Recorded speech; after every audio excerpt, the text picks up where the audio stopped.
సీత సీత అంటూ జానకి సీత రూంలోకి వచ్చింది. ఏంటి ఇంకా అలానే ఉన్నావు? ఇంకా రెడీ కాలేదు? పెళ్ళివారు వచ్చే టైం అయింది, తొందరగా రెడీ అవ్వు అంటూ తొందర చేసింది. తానే కబోర్డ్ ఓపెన్ చేసి లేత గులాబీ రంగు చీర మీద రెడ్ గ్రీన్ కలర్స్తో చిన్న చిన్న ఎంబ్రాయిడరీ ఫ్లవర్స్ ఉన్న చీరను తీసి కట్టుకోమని చెప్పింది. ఎందుకమ్మా ఇవన్నీ? ఇది 25వ పెళ్లి చూపులు. అన్ని పెళ్లి చూపులు లాగానే ఇది కూడా వస్తారు, చూస్తారు, మనం ఇచ్చే లాంఛనాలు నచ్చలేదు అని చెప్పకుండా నైస్గా అమ్మాయి నచ్చింది, జాతకాలు కలవలేదు అని చెప్పి వారు మంచివారుగా మిగిలిపోతారు. నష్ట జాతకురాలు అనే ముద్ర నాకు వేస్తారు. పెళ్లి చూపులంటే నాకు చిరాకు వేస్తుందమ్మా. ఇంతోటి దానికి నేను రెడీ అవ్వడం అవసరమా అమ్మా? కూతురి కళ్ళలో బాధ కనిపిస్తుంటే అది చూసి జానకి కళ్ళలో కూడా నీరు తిరిగింది. తల్లి కళ్ళలో నీరు చూసిన సీత, అయ్యో అమ్మ, నిన్ను బాధ పెట్టాలని చెప్పలేదు. నీవు బాధపడితే నేను చూడలేను. మనం ఎంతో బెటర్ ప్లేస్లో ఉన్నామమ్మా. మనకన్నా లేని వాళ్ళు ఎంతోమంది ఉన్నారు. మన పరిస్థితికి నేను ఎప్పుడూ బాధపడలేదు. ఆ పరిస్థితి మీరు నాకు కల్పించలేదు. నాకు ఏ లోటు లేకుండా పెంచారు. నేను ఇప్పుడు కూడా బాధపడ్డం లేదమ్మా. పెళ్లి చూపులకు వచ్చిన వారి సంకుచిత భావాల గురించి ఆలోచిస్తున్నాను. మార్పు ఎప్పుడు వస్తుంది? వారిలో రావాలి, చదువుకున్న వారిలో కదా. కానీ వారిలోనే కట్నంపై మక్కువ ఎక్కువగా ఉంటే ఇంకెప్పుడు సమాజం మారేది? కట్నం అనే పేరు మర్చిపోయేది. మా అబ్బాయి సాఫ్ట్వేర్ చదివాడు, జాబ్ చేస్తున్నాడు, 6 అంకెల జీతం అంటారు. వాళ్ళ అబ్బాయి మాత్రమే చదివాడా? ఇక్కడ అమ్మాయిలు కూడా ఏం తక్కువ లేరు. వాళ్ళు కూడా అన్ని రంగాల్లో ఉన్నారు. మగవారి చదువు ఎంత ఖర్చు అయిందో అమ్మాయిలకు కూడా అంతే ఖర్చు అవుతుంది.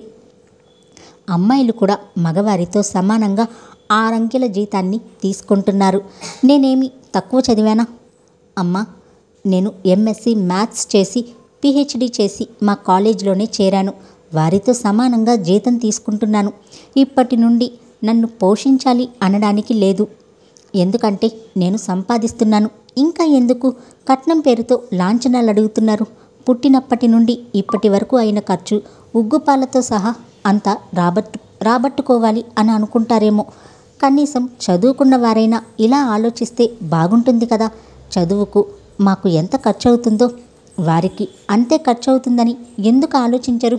ఎక్స్ట్రాగా లాంఛనాలు అడిగితే వారికి కష్టం అవుతుందేమో అని ఎందుకు ఆలోచించరు? నేను ఫీల్ అవుతున్నాను అనుకొని నీవు మాత్రం ఫీల్ కాకు అంటూ కళ్ళు తుడిచి రెడీ కావడానికి చీర తీసుకుంది. చీర కట్టుకుంటూ, నాకేం తక్కువమ్మా, ఎంతో ప్రేమను పంచే అమ్మా నాన్న ఉన్నారు. మంచి విలువలతో కూడిన విద్యా బుద్ధులు నేర్పించారు. మంచి జాబ్ చేస్తున్నాను. మ్యాథ్స్ ప్రొఫెసర్గా కాలేజీలో మంచి పేరు ఉంది. ప్రైవేట్ జాబ్ అయినా సిన్సియర్ అండ్ హార్డ్ వర్కర్ అంటూ నాన్నకు ఆఫీసులో మంచి పేరు సంపాదించుకున్నారు. చిన్న జీతంతో ఇంటిని సమర్థవంతంగా నిడివి మంచి ఇల్లాలు అని నీకు మన బంధువుల్లో నిన్ను మునగ చెట్టెక్కిస్తూ ఉంటారు. ఇవే అమ్మా మనకి ఉన్న ఆస్తులు. ఇవే అమ్మా మనం ఉన్నా లేకపోయినా మనం జీవించేలా చేసే ఆస్తులు అంటూ జానకి దగ్గరకు వచ్చి మా మంచి అమ్మ అంటూ ముద్దు పెట్టుకుంది. అల్లరి పిల్ల, ఇంతవరకు ఎంత పెద్ద మాటలు చెప్పావు. మా సీతేనా ఎంత ఎదిగిపోయింది అని అనుకున్నాను అంటూ బుగ్గలాగుతూ, రా జడవేసి నేను కిందకి వెళ్తా, ఇంకా చాలా పని ఉంది అంటూ జడవేసి రెడీ అయి దేవుడికి ఈ సంబంధమైన కుదరాలని దేవుడికి మొక్కుకుని కిందకి రా అంటూ వెళ్ళింది. దేవుడికి ఏమని మొక్కుకోవాలి? పెళ్లి చేసుకుని అమ్మా నాన్నల్ని గాలికి వదిలేయాలనా? అది సాధ్యం కాదు.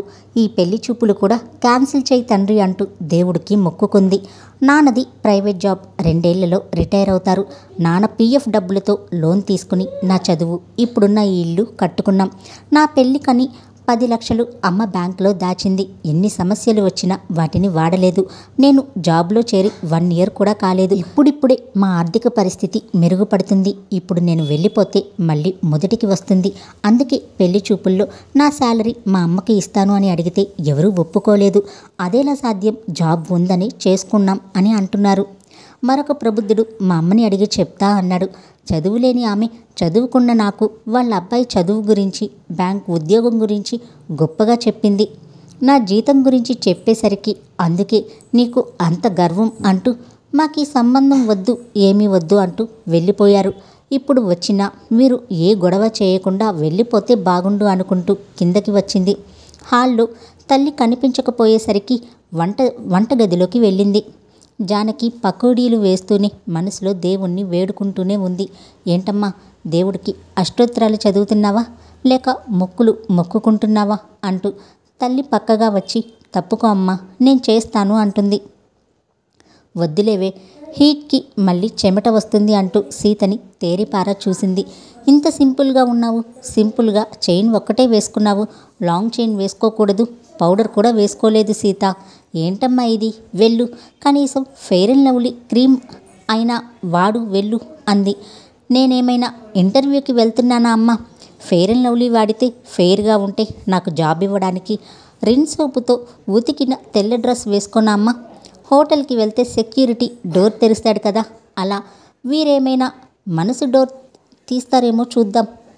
ఏం వాడితే పెళ్లి చూపుల్లో ఓకే చేస్తారో ఆ యాడ్ ఏ కంపెనీ చేయలేదమ్మా. అమాయకంగా మొహం పెట్టింది.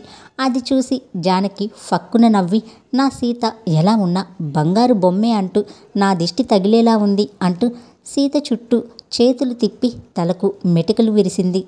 సీత నవ్వుతూ కాకిపిల్ల కాకికి ముద్దు అంటూ నాన్న ఎక్కడ అంటూ వెనుదిరిగి డోర్ దగ్గరకు వెళ్తూ, లేదమ్మా, పెళ్ళికి కూడా యాడ్స్ ఉన్నాయమ్మా, కళ్యాణ్ జ్యువెలర్స్, కళాంజలి కంచిపట్టు చీరలు అంటూ కాస్ట్లీ ఐటమ్స్ ఉన్నాయి అంటూ నాన్నను వెతుకుతూ హాల్లోకి వెళ్ళింది. వెనుతిరిగిన కూతురు జడలో పువ్వులు లేకపోవడం చూసి స్టవ్ ఆఫ్ చేసి, మీ నాన్న స్వీట్స్ తేవడానికి వెళ్ళాడు అంటూ లోపలి నుండి జానకి సమాధానం చెప్తూ ఫ్రిడ్జ్ డోర్ తీసి రెడ్ రోజ్ మల్లెపూలు తీసుకుని కూతురు తలలో పెట్టబోయింది. అమ్మా, ఏదో ఒకటి పెట్టు అంటే మల్లెపూలు వదిలేసి గులాబీ పెట్టింది. థ్యాంక్స్ అమ్మా, సింపుల్గా ఉన్నాను, మల్లెపూలు ఎక్కడ పెడతావో అనుకున్నాను అంది. సీత నవ్వుతూ, నిన్న ఈ సంబంధమైన కుదరాలని దేవుడికి అర్చన చేయిద్దామని వెళ్ళాను. పూజారి గారికి గోత్రనామాలు చెప్పి దేవుడికి మొక్కుకున్నాను. గుడి గంటలు మోగాయి. అవి నీ పెళ్లి వాయిద్యాలులా వినిపించాయి. నాకు కళ్ళు తెరిచి దేవుణ్ణి చూశానో లేదో సీతమ్మ తల్లి తన కుడి భుజంపై నుండి ఈ ఎర్ర గులాబీ రాముని పాదాలపై పడేలా చేసింది. అది గమనించిన పూజారి, ఏం కోరుకున్నావో తల్లి, నీ కోరిక దిగ్విజయంగా పూర్తవుతుంది అని చెబుతున్నారు. మరోసారి గంటలు మోగాయి. పూజారి గారు తదాస్తు అంటూ దీవించారు. సీతకి రేపు పెళ్లి చూపులు పూజారి గారు అని చెప్పి వచ్చాను. పూజారి ఈ గులాబీ ఇచ్చి ఇది సీతమ్మకి ఇమ్మని చెప్పారు. నువ్వు ఎక్కడ పెట్టుకుంటావు? రేపు పెడదాంలే అని ఫ్రిడ్జ్లో పెట్టాను. నీవు కూడా అదే కోరుకున్నావు అని అన్ని శుభశకునాలే అని సంతోషపడింది. స్వీట్స్ తేవడానికి వెళ్ళిన భర్త ఇంకా రాలేదని గుమ్మం వరకు వెళ్ళింది. గేట్ తీస్తున్న నారాయణ గారిని చూస్తూ, అదిగో మీ నాన్న వచ్చేశారా అంటూ హాల్లోకి వచ్చింది. నాన్నకి ఎదురు వెళ్ళి చేతిలోని బ్యాగ్ తీసుకుని, ఎందుకు నాన్న శ్రమ, అమ్మ పాయసం చేసింది, పకోడీ బజ్జీలు వేసింది, గోడంబి వేసి ఉప్మా చేసింది, సరిపోతాయి కదా అంది. వచ్చేవాళ్ళు పెద్దవాళ్ళమ్మ, మన ఇంట్లోవి నచ్చుతాయో లేదో అని తెచ్చాను అన్నాడు. అమ్మ చేతి సేమియా పాయసం తినే అదృష్టం ఉండాలిగా నాన్న అంటూ అన్ని వంటింట్లోకి తీసుకుని వెళ్ళి సర్దింది. కాఫీ చేయడానికి పాలు కాసి ఫ్లాస్క్లోకి పోసి పెట్టింది. అన్నీ రెడీగా పెట్టి పెళ్లివారి కోసం ఎదురు చూస్తూ కూర్చున్నారు. టైం గడుస్తుంది కానీ వారు రాలేదు. సరికదా, ఫోన్ కూడా చేయలేదు. పెళ్ళిళ్ళ పేరయ్యకు చేస్తే అతను కూడా ఏమీ తెలియదు అని చెప్పాడు. వాళ్ళు ఫోన్ చేయగానే మీకు చేస్తాను అని చెప్పాడు. వారు ఇంక రారు అని డిసైడ్ అయి కదిలిస్తే అమ్మ వాళ్ళు బాధపడతారు అని తల్లి మొహంలోకి చూడకుండా, అమ్మ ఆకలి వేస్తుంది, పాయసం తింటానే అంది. వారి మూడ్ డైవర్ట్ చేయడం కోసం, బిడ్డ ఆకలి అంటే ఏ తల్లైనా ఊరికే ఉంటుందా? అయ్యో నా తల్లి, వారి గురించి ఆలోచిస్తూ నీ గురించి మర్చిపోయా అంటూ వంటింటిలోకి వెళ్ళి అన్ని డైనింగ్ టేబుల్పై సర్దింది. తండ్రి కూతుర్ని పిలిచి టిఫిన్ వడ్డించింది. సీతకు తినాలని లేదు. తల్లి ఫీల్ అవుతుందని ఏదో కొద్దిగా తిని పాయసం తీసుకుని తన రూమ్కి వెళ్ళింది. కప్ పక్కనే ఉన్న టేబుల్పై పెట్టి బోర్లా పడుకుని కళ్ళు మూసుకుని ఆలోచిస్తూ ఉంది. వాళ్ళే పేరయ్యను కలిసి ప్రపోజల్ తెచ్చారు. మరి ఇప్పుడు ఎందుకు రాలేదు? కనీసం మర్యాద రావడం లేదని చెప్పాలి కదా. ఆ పని కూడా చేయలేదు అంటే ఏదో కారణం ఉండాలి. ఎందుకు ఇలా జరిగింది? వారికి ఏమైనా ఇబ్బంది కలిగిందా? లేక వస్తుంటే ఏమైనా యాక్సిడెంట్ అని ఆలోచన రావడం ఆలస్యం. వెంటనే బెడ్ పై నుండి వేగంగా దూకినట్టుగా దిగి అదే స్పీడ్తో స్టెప్స్ దిగుతూ టీవీ పెట్టింది. తన కంగారు చూసిన తండ్రి ఏమైంది తల్లి అని అడిగాడు. ఏం లేదంటూ న్యూస్ ఛానల్స్ అన్నీ చెక్ చేసి ప్రమాదం ఏమీ లేదని గుర్తించి హమ్మయ్య అంటూ సోఫాలో కూర్చుంది. తనకి వచ్చిన ఆలోచన చెప్పి టీవీ పెట్టాను అని చెప్పింది. కిందకి వచ్చిన కూతుర్ని చూడని జానకి సీత కోసం తన రూమ్కి వెళ్ళింది. సీత లేకపోవడం చూసి తినకుండా అక్కడే ఉన్న స్వీట్ని చూసి తీసుకుని కిందకి వచ్చింది. హాల్లో ఉన్న తండ్రి కూతుర్ని చూసి తానే సీత పక్కన కూర్చుని స్వీట్ తినిపించసాగింది. ఏమోయ్, నీ కూతురుకు మాత్రమేనా? ఇక్కడ మేము కూడా ఉన్నాం, మాకు కూడా పెడితే మేం కూడా తింటాము అన్నాడు. రిటైర్డ్ అయ్యే వయసు వచ్చినా రోజు రోజుకి కుర్రాడైపోతున్నారు అంటూనే భర్తకు తినిపించింది. మంచి సమయానికి వచ్చాము అంటూ పెళ్లి వాళ్ళు వచ్చారు. అప్పుడే అన్ని జిల్లాల కలెక్టర్స్తో సీఎం సడన్ మీటింగ్ అంటూ బుల్లెట్ పాయింట్స్ వేస్తున్నారు. ఏంటి చెల్లెమ్మ, బావగారికేనా, అన్నయ్యకు లేదా అంటూ జానకి దగ్గరకు వచ్చారు. ముందుగా మీ అందరికీ సారీ చెప్పాలి. అనుకోకుండా మీటింగ్ ఏర్పాటు చేశారు. ఫోన్ స్విచ్ ఆఫ్ చేశాను, అందుకే ముందుగా సమాచారం ఇవ్వలేకపోయాను అని అపాలజీ చెప్పారు. పర్లేదు బావా, మీ జాబ్ అలాంటిది. అమ్మాయి కూడా భయపడి న్యూస్ ఛానల్స్ అన్నీ సెర్చ్ చేసింది అని చెప్పాడు. అవునా అన్నట్టు సీత వైపు చూశాడు. కూర్చుండన్నయ్య అంటూ సోఫా చూపించి తల్లి కూతుళ్ళు వంట ఇంట్లోకి వెళ్ళిపోయారు. డైనింగ్ టేబుల్ మరొకసారి చెక్ చేసుకుని మంచినీళ్ళు అందించింది. అదేంటి చెల్లెమ్మ ఇలా చేసావు? బావగారు నన్ను తిట్టుకుంటారేమో, మంచి ఛాన్స్ నా వల్ల మిస్ అయిందని అంటుంటే ఇక జానకి సిగ్గుపడుతూ పొండన్నయ్య గారు అంటూ పక్కకు వెళ్ళింది. మేము అమ్మాయిని ఇదివరకే చూసాము, మాకు నచ్చింది. అబ్బాయితో మాట్లాడినాము, తనకి ఏవో డౌట్స్ ఉన్నాయంట, అమ్మాయితో మాట్లాడాలి అన్నాడు.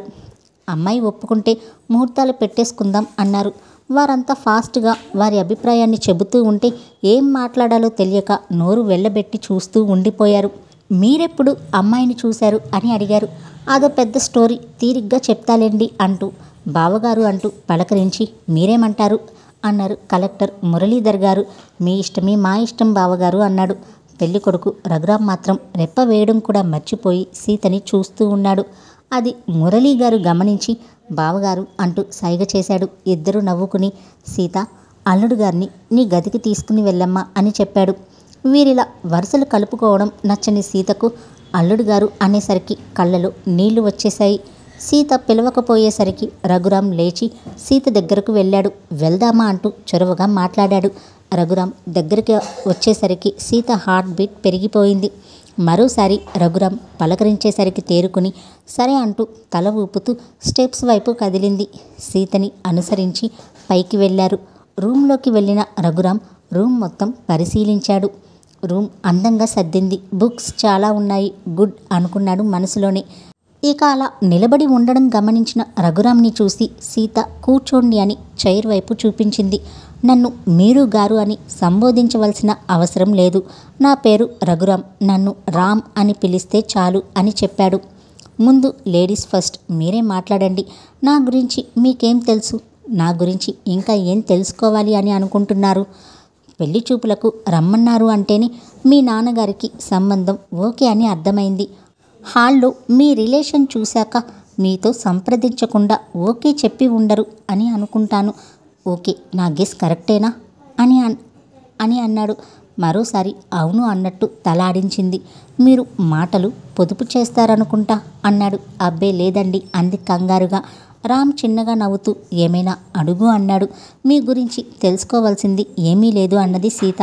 మరైతే ఇప్పుడు నీ అభిప్రాయం చెప్పు. నన్ను పెళ్లి చేసుకోవడం ఓకే కదా?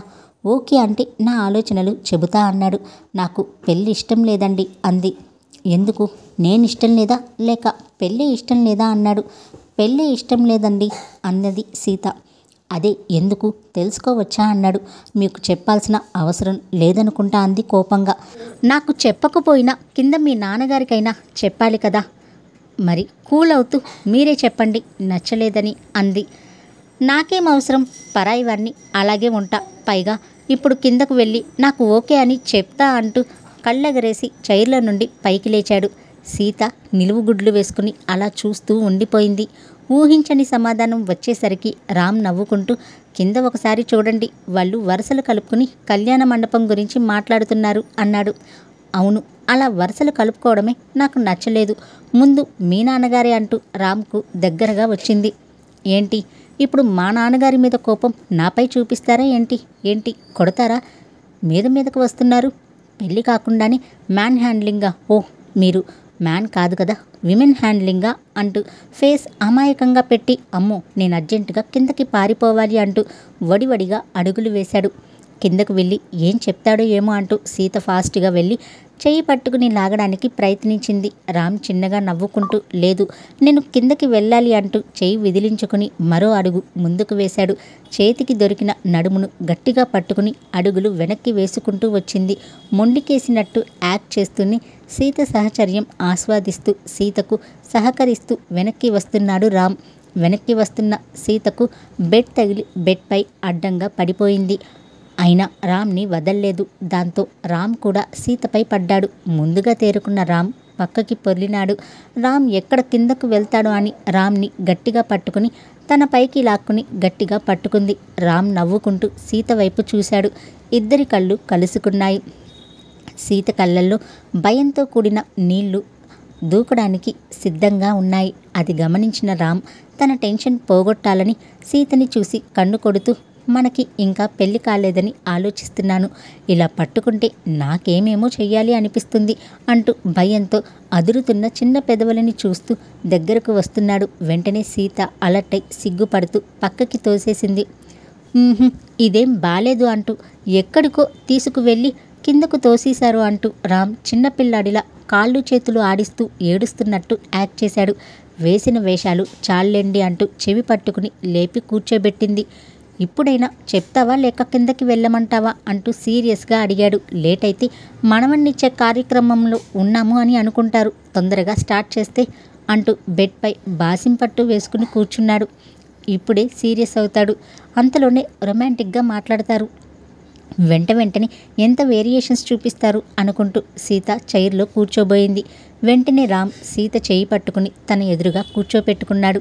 సీత నవ్వుతూ రామ్ వైపు చూస్తూ కూర్చుంది. సీత 2 నిమిషాలు మౌనంగా ఉండి తరువాత స్టార్ట్ చేసింది. మిమ్మల్ని పెళ్లి చేసుకోవడం నాకు ఇష్టమే అంది. అది తెలుసు, వద్దు అనుకోవడానికి రీజన్ చెప్పు అన్నాడు. మరి అది అంటూ నసుగుతూ ఉంది. మరి అది చెప్పు, కింద ఉన్నవాళ్ళు భయపడి పైకి వస్తారు. ఇప్పటికే మనం వచ్చి గంట పైనే అయింది. పెళ్లి చూపుల్లో 10 నిమిషాలు మాట్లాడుకోవడానికి ఇస్తారు. మనం ఇంతసేపు ఉంటే వాళ్ళు డెఫినెట్గా పైకి వస్తారు అన్నాడు. అంతలో కింద నుండి నారాయణ గారు అమ్మ సీత అన్నారు. సీత స్టెప్స్ దగ్గరికి వచ్చి 10 నిమిషాలు నాన్న అంది. వెనక వచ్చిన రామ్ అరగంట అని చెప్పు, 10 నిమిషాలకి పూర్తి కాదు అన్నాడు. సీత వెంటనే అరగంట అని చెప్పమంటున్నారు నాన్న అంటూ అన్నది. రామ్ వైపు చూస్తూ, అమ్మని తెలివితేటలు మస్తుగానే ఉన్నాయే అంటూ రూమ్లోకి వెళ్ళాడు. పంతులు గారితో అన్ని ఎంక్వైరీ చేశాను అన్నావు కదా, మరి ఇంకా చెప్పేదేం లేదు, ఇంకా మీరు చెబితే వింటాను అంది. నీ నోటితో వినాలని వచ్చాను, చెప్పు అన్నాడు. తను చిన్నప్పటి నుండి నానపడిన కష్టం, తన చదువు కోసం ఇంటి కోసం నానపడిన కష్టం కళ్ళ ముందు మెదులుతూ ఉంటే నా దారి నేను చూసుకోవాలి అంటే ఎలా? అది నా వల్ల కాదు. అందుకే నా శాలరీలో సగం అమ్మకి ఇవ్వాలి అనుకుంటున్నాను. ఇది ఒప్పుకున్నట్టు బాండ్ పేపర్ పైన సైన్ చేస్తేనే పెళ్ళి, లేకుంటే లేదు. సరే నీ ఇష్టం, కిందకు వెళ్ళి నాకు ఓకే అని చెప్తా అంటూ సీతను చూస్తూ కళ్ళెగరేశాడు. సీత అంతే కోపంగా రామ్ని చూస్తూ, రూమ్లో మిస్బిహేవ్ చేశావని, నాకు ఈ పెళ్లి చూపులు వద్దు అని చెప్తాను అంటుంది. పెళ్లి చూపులకు వచ్చిన రామ్ సీతని పర్సనల్గా మాట్లాడుకోవడానికి వెళ్ళారు. అక్కడ జరిగిన అనుకోని పరిణామాలకు రామ్ సీతను ఆట పట్టిస్తూ ఉంటాడు. సీతకు పెళ్లి ఇష్టం లేదు, అందుకే నేను నచ్చలేదని చెప్పమని చెప్తుంది. నీవు నాకు నచ్చావు అని ఎందుకు అబద్ధం చెప్పాలి? కిందకి వెళ్ళి ఓకే చెప్తాను అంటూ కళ్ళెగరేయడంతో ఇక రామ్ మాత్రం ఇది చెప్తుంది అనుకుని వెంటనే సీత చేయి పట్టుకుని లాగుతాడు. వెళ్ళి బెడ్పై కూర్చోబెట్టి నీ గురించి పూర్తిగా తెలుసుకుని పెళ్లి చూపులకి వచ్చాను అని రామ్ అనడంతో, అవునా, మీకు నేను ఎలా తెలుసు? అమ్మ వాళ్ళ మ్యారేజ్ డే రోజు నాన్న సెక్యూరిటీ లేకుండా గుడికి వచ్చారు. వారెవరు అనేది అక్కడ ఉన్న భక్తులకు తెలియదు కదా.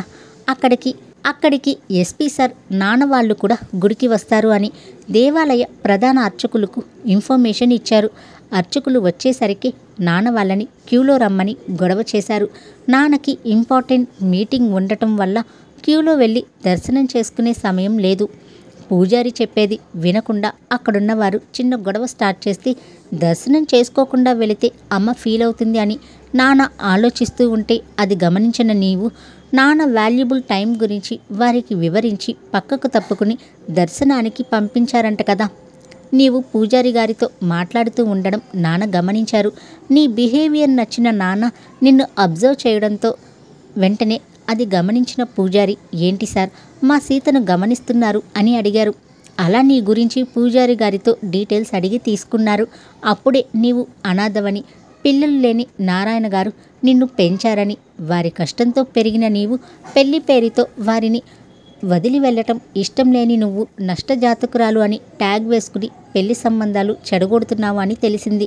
నీ మంచితనం నచ్చి నిన్ను వెతుక్కుంటూ వచ్చాం. ఇక్కడికి వచ్చాక మేము రావడం లేట్ అయితే మమ్మల్ని అనుమానించకుండా మాకు ఏమైందో అని టీవీ పెట్టి న్యూస్ చూశారు చూడు, అది నచ్చింది. ఉదయం నుండి జరుగుతున్న విషయాలు పక్కన పెట్టి అన్నీ మర్చిపోయి ఒకరి కోసం ఒకరు అన్నట్టుగా తినిపించుకుంటున్నారు చూడు, అప్పుడే నేను ఫిక్స్ అయ్యాను. నీవు ఒప్పుకోకపోతే ఎత్తుకుపోయైనా చేసుకోవాలి అని డిసైడ్ అయ్యాను. ఎందుకంటే మా అమ్మ నాన్నని కూడా అలాగే చూసుకుంటావని. ఇంకా నీ సమస్య మీ అమ్మ వాళ్ళని చూసుకునే బాధ్యత నువ్వు తీసుకోవాలి అనే కదా. అది నీ ఇష్టం, నాకే అభ్యంతరం లేదు. మీ వాళ్ళకి నీ జీతం మొత్తం ఇచ్చినా ఓకే, లేదా వారినే నీతో పాటు తీసుకుని వచ్చినా ఓకే, ఏదైనా చాయిస్ నీదే అన్నాడు. రఘురాం మాటలు విన్న సీతకు ఆనందంతో మాట రాలేదు. కళ్ళలో నీళ్లు వస్తూ ఉంటే అది చూసిన రామ్, హే సీత, ఏంటా కన్నీళ్ళు? నీ ఇష్టమని చెప్పాగా, ఏ బాండ్ పేపర్ మీద సైన్ చేస్తావా? పోనీ చేస్తేనే నమ్ముతావా చెప్పు, రెడీ చేయిస్తా అన్నాడు. లేదంటూ రామ్ చేయిని గట్టిగా పట్టుకుంది. సీత అంటూ ఈలోపు జానకి పైకి వచ్చింది. సీత, అబ్బాయి ఎప్పుడు తిన్నాడో ఏంటో, తింటూ మాట్లాడుకోండి, మా భోజనాలు అయ్యాయి రండి, చల్లారిపోతాయి అంది. సరే అంటూ ఇద్దరు కిందకి వచ్చారు. భోజనం చేస్తూ మీరేదో మాట్లాడాలి అని అన్నారు కదా, చెప్పండి అన్నది సీత. నిన్ను పెళ్లి చేసుకోవడం నాకు ఇష్టమే సీత, అయితే పెళ్ళి కొన్ని సంవత్సరాలు వాయిదా వేద్దామని అనుకుంటున్నాను. నాకు గ్రూప్స్ ప్రిపేర్ అయి ఉన్నాను. పోస్టింగ్ కొట్టాక పెళ్లి చేసుకోవాలని అనుకుంటున్నాను. ఇది నువ్వు యాక్సెప్ట్ చేయాలి అన్నాడు. ఓకే, నాకు కూడా గ్రూప్స్కి ప్రిపేర్ అవ్వాలనే కోరిక, అందుకే నేను కూడా ఓన్గా ప్రిపేర్ అవుతున్నాను అంది. మీకు అవసరమైతే హెల్ప్ కూడా చేస్తాను అంది సీత. ఓ అవునా, అయితే ఇద్దరం కోచింగ్ తీసుకుందాం అన్నాడు. నాన్నకు ఇబ్బంది పెట్టదలుచుకోలేదు అంది. ఖర్చుకు భయపడకు, నేను పే చేస్తా అన్నాడు రామ్. భోజనం చేసి రామ్ హాల్లోకి వెళ్ళాడు. సీత డైనింగ్ టేబుల్ సర్ది తను కూడా హాల్లోకి వెళ్ళింది. వీరు ఎలాగూ పెళ్లికి ఒప్పుకున్నారు అని గెస్ చేశాం, అందుకే ముహూర్తాలు పెట్టించాము, కళ్యాణ మండపం కూడా మాట్లాడాం అని చెప్పారు. ఇద్దరు ఆశ్చర్యంగా ఒకరినొకరు చూసుకున్నారు. మాకు ఓకే కానీ పెళ్లి 2 years పోస్ట్పోన్ చేద్దామని అనుకుంటున్నాం అన్నారు. పెళ్లి చేసుకుని కూడా ట్రైనింగ్కి వెళ్ళొచ్చు, ఇందులో మార్పు లేదు అన్నారు. ఇద్దరు ఒకరికొకరు ఏం చేద్దామని కళ్ళతో సైగ చేసుకున్నారు. చివరికి ఓకే అని చెప్పారు. సీత రఘురాంలకు పెళ్లి చేసుకోవడం ఇష్టమే, అయితే వాళ్ళు గ్రూప్స్కి ప్రిపేర్ కావాలి అని అనుకున్నారు, అందుకే పెళ్లి పోస్ట్పోన్ చేద్దామని అనుకున్నారు. పెళ్లికి ఓకే అనుకున్న పెద్దలు పెళ్లి ఫిక్స్ చేశారు.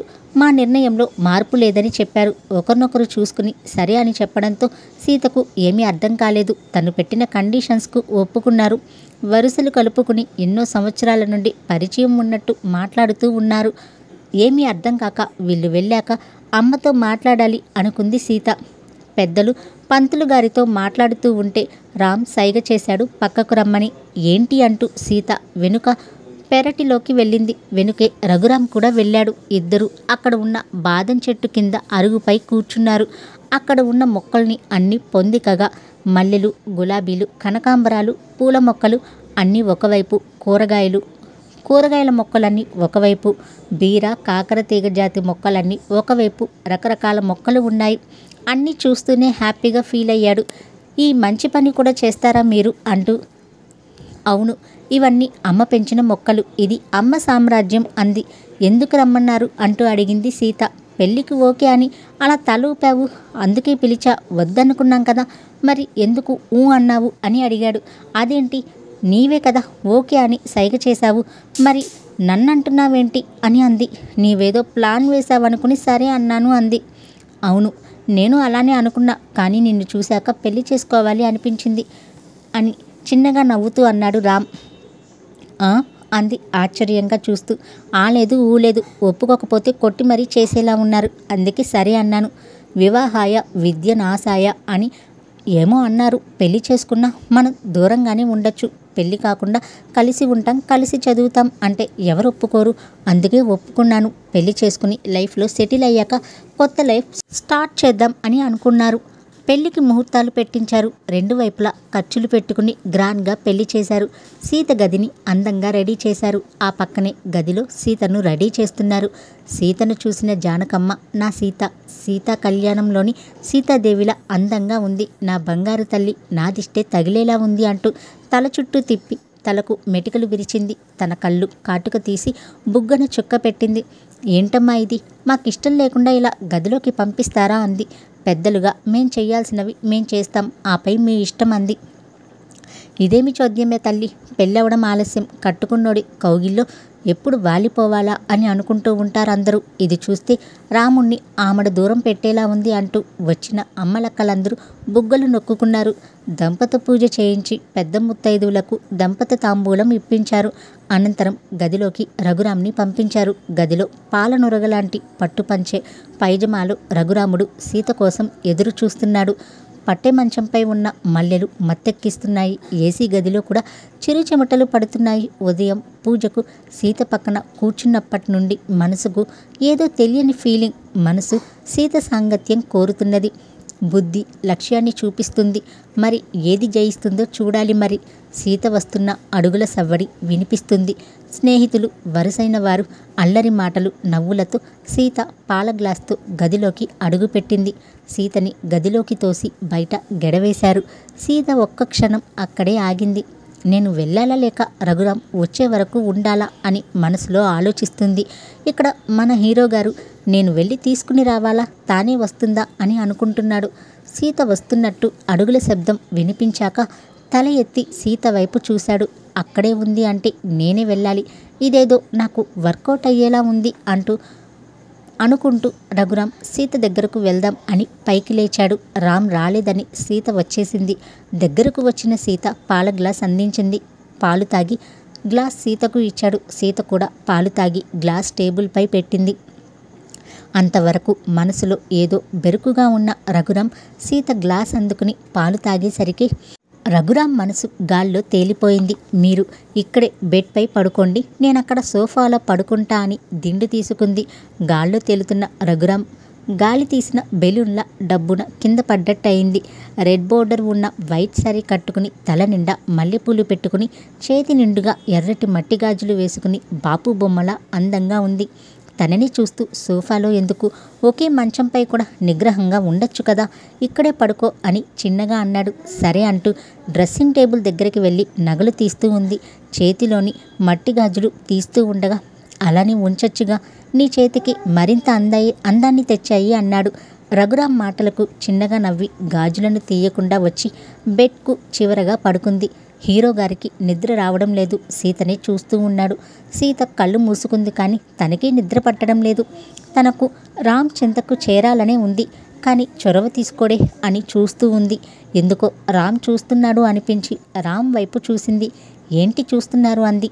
ఏమీ లేదు, లేదు ఏదో దాస్తున్నారు, ఏంటో చెప్పు అన్నది. ఇంత అందమైన భార్యని ఎదురుగా పెట్టుకుని ఫస్ట్ నైట్ నాడు ఎవడైనా మహర్షిలా తపస్సు చేస్తూ కూర్చుంటాడా అన్నాడు చిన్నగా నవ్వుతూ. ఇక్కడ మీరున్నారుగా అంది. అంటే అంటూ ఏదో అర్థమై అమ్మ దొంగ అంటూ సీతని హత్తుకుని లైట్ ఆఫ్ చేశాడు. మరి మన లక్ష్యం అంది. మన పిల్లల్ని అమ్మ వాళ్ళ దగ్గర వదిలి వెళ్దాం, వాళ్ళకి టైంపాస్ అవుతుంది అన్నాడు. మరో మాటకి ఛాన్స్ ఇవ్వకుండా ఉదయాన్నే జానకమ్మ వచ్చి తలుపు తట్టింది. బద్ధకంగా వచ్చిన సీతను రఘురాంతో కలిసి స్నానానికి రమ్మని చెప్పింది. ముత్తైదువులతో పసుపు నీళ్లు పోయించి కొత్త జీవితం సుఖ సంతోషాలతో సాగాలని కోరుకోవడానికి గుడికి పంపించారు. రాత్రి నుండి వీరిపై ఓ కన్నేసి ఉన్న ఓల్డ్ లేడీస్ బ్యాచ్ వీరి రూమ్కి చెకింగ్కి బయలుదేరింది. మంచంపై పగిలిన ఎర్రటి గాజు ముక్కలు రాత్రి వారి సంతోషానికి సాక్ష్యాలుగా నిలిచాయి. అవి చూసిన అమ్మలక్కలు నవ్వుకుంటూ బయటకు వచ్చారు. ఇద్దరూ కూడా ఒకే డిస్టిక్లో, సీత ఐఏఎస్గా, రఘురాం ఐపీఎస్గా జాయిన్ అయ్యారు. జానకమ్మ ఎవరో కాదు, మురళీధర్ చెల్లెలు. చిన్న మాట పట్టింపుతో ఇల్లు వదిలి అయిన వారందరికీ దూరంగా వచ్చేసింది. ఆడపిల్ల అని సీత తండ్రి రైల్వే స్టేషన్లో తనని వదిలి వెళ్ళిపోయాడు. పిల్లలు లేని జానకమ్మ ఏడుస్తున్న సీతను దగ్గరకు తీసుకుంది. సీత గురించి తెలుసుకున్న మురళీధర్ తన చెల్లెలు కూతురు అని తెలిసి సంతోషించాడు. పెంచిన వారి కోసం సీత పడే తాపత్రయం చూసి తన నడవడిక నచ్చి సీతను పెళ్లి చేసుకున్నాడు. ఇప్పుడు అందరూ ఒకే చోట కలిసి ఉంటున్నారు. అలా తల్లిదండ్రులను చూసుకోవాలని సీత కోరిక కూడా తీరింది.